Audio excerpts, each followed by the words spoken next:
የቀለም አካዳሚ ቤተሰቦች በያላችሁበት ሰላማችሁ ይብዛ። እዚህ ቻናል አማርኛ፣ እንግሊዘኛ፣ ሂሳብና ሌሎች ትምህርቶችን በተለያዩ አማራጮች ማለትም በኢሞ፣ በቴሌግራም፣ በዋትስአፕ፣ በጎግል ሚት እና በዙም እያስተማርን እንገኛለን።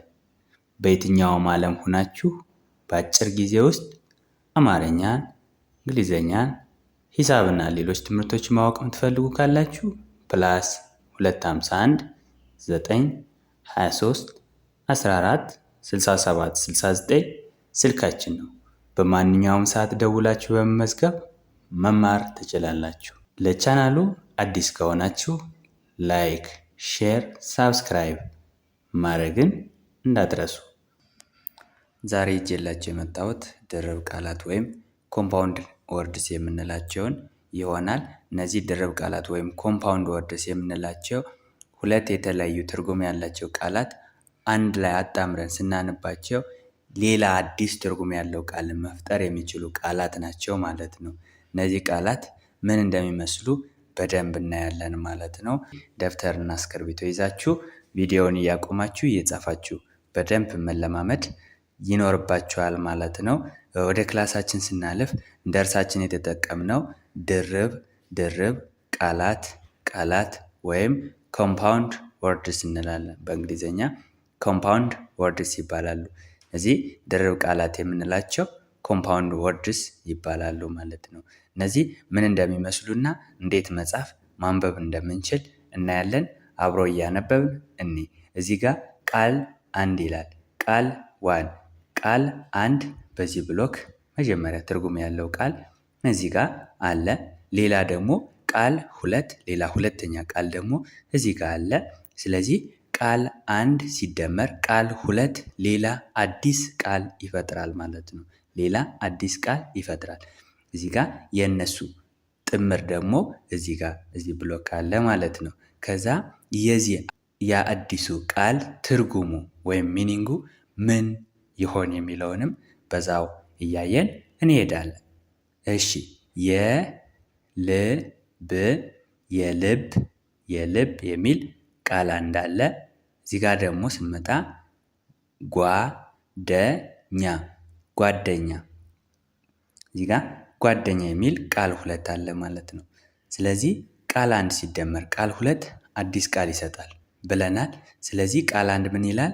የልብ ሲደመር ጓደኛ የልብ ጓደኛ የሚል ድርብ ቃል ወይም ኮምፓውንድ ወርድ አገኘን ማለት ነው። የልብ ጓደኛ ማለት ምን ማለት ነው የሚለውን ስናይ ደግሞ የቅርብ ሰው ማለት ነው ማለት ነው። የልብ ሲደመር ጓደኛ የልብ ጓደኛ የሚል ድርብ ቃል አገኘን።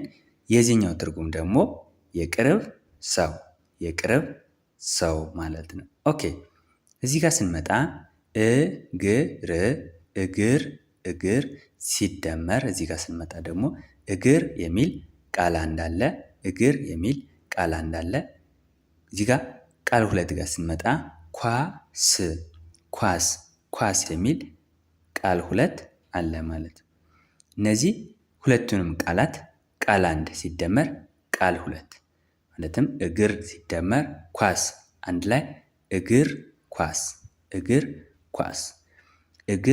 ኳስ ማለት ትርጉሙ ምንድነው የሚለውን ስናይ ደግሞ የስፖርት አካል ነው። አንዱ የስፖርት ዘርፍ ነው ማለት ነው። ስፖርት ወይም ፉትቦል የምንለው ይሆናል ማለት ነው። እግር ሲደመር ኳስ እግር ኳስ ስፖርት ትርጉሙ ደግሞ የስፖርት አካል ወይም አባል ነው ማለት ነው። ስለዚህ ፉትቦል ይላል።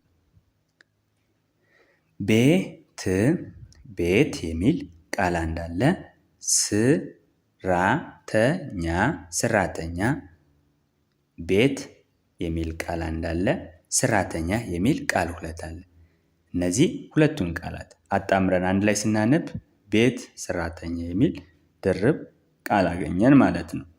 ቤት ሰራተኛ ማለት ደግሞ ትርጉሙ ረዳት ማለት ይሆናል ማለት ነው።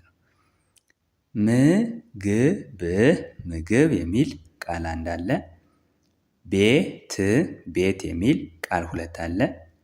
ስለዚህ አጣምረን አንድ ላይ አዲስ ቃል ስንፈጥር ምግብ ቤት ምግብ ቤት ምግብ ቤት ማለት ያው ሬስቶራንት ወይም የምግብ የመመገቢያ ካፌ ማለት ነው። የምግብ መመገቢያ ካፌ ምግብ የሚሸጥበት ካፌ ማለት ነው። ስለዚህ ሬስቶራንት ይባላል በእንግሊዘኛ። ምግብ ቤት ምግብ ቤት ሬስቶራንት። ኦኬ እዚህ ጋም ስንመጣ የመኪና የመኪና የሚል ቃል እንዳለ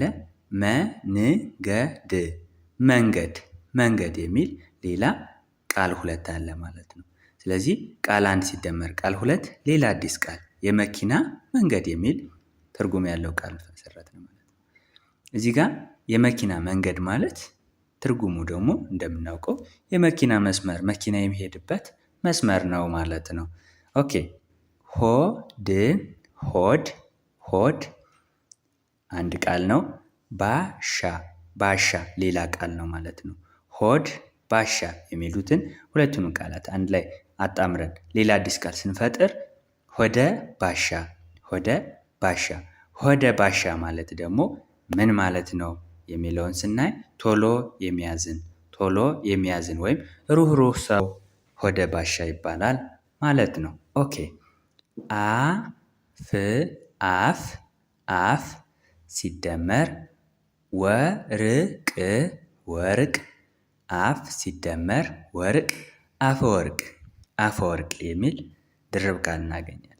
አፈወርቅ ማለት ትርጉሙ ደግሞ ንግግሩ የሚያምር ወይም መልካም የሚናገር ሰው አፈወርቅ ይባላል ማለት ነው። ኦኬ ወደ ቀጣዩ ስናልፍ ራስ ምታት ራስ ሲደመር ምታት ራስ ምታት ማለት የራስ ህመም ማለት ነው። ወይም በእንግሊዘኛ ሄዴክ ይባላል ማለት ነው። ራስ ሲደመር ምታት ራስ ምታት ወይም ሄዴክ እንለዋለን ማለት ነው። ኦኬ ልብ ሲደመር ሙሉ ልብ ሲደመር ሙሉ ልበ ሙሉ የሚል አዲስ ቃል እናገኛለን። ልበ ሙሉ ማለት ምን ማለት ነው? ሰልፍ ኮንፊደንት ወይም በራስ መተማመን የሚችል ሰው ማለት ነው። ልበ ሙሉ ደፋር ወይም ራስ መተማመን ያለው ሰው ነው ማለት ነው። ኮንፊደንት ይባላል። አይን አውጣ አይን ሲደመር አውጣ አይን አውጣ ማለት ደግሞ ደፋር ወይም አስቸጋሪ ፍራቻ የሌለው ሰው አይነ ደረቅ የምንለው ይሆናል ማለት ነው። ኦኬ እንግዲህ በዛሬ ክላሳችን ድርብ ወይም ኮምፓውንድ ወርድስ የምንላቸው እንዴት መፍጠርና ምን እንደሚመስሉ በቀላል መንገድ አይተናቸዋል። የልብ ጓደኛ፣ እግር ኳስ፣ ቤት ሰራተኛ፣ ምግብ ቤት፣ የመኪና መንገድ፣ ሆደ ባሻ፣ አፈወርቅ፣ ራስ ምታት፣ ልበ ሙሉ፣ አይን አውጣ የሚሉትን ከነ ትርጉማቸው በደንብ አይተናል። የዛሬ ክላሳችን ይህንን ይመስላል። ቪዲዮ ከተመቻችሁ ላይክ፣ ሼር፣ ሳብስክራይብ ማድረግ እንዳትረሱ። በየትኛውም ዓለም ሆናችሁ አማርኛ፣ እንግሊዘኛ፣ ሂሳብና ሌሎች ትምህርቶችን በቀጥታ መማር የምትፈልጉ ካላችሁ +251 923 14 67 69 ስልካችን ነው። ደውላችሁ በመመዝገብ መማር ትችላላችሁ። በቀጣይ ክላስ ከምንገናኝ በያላችሁበት ሰላማችሁ ይብዛ። ባይ ባይ።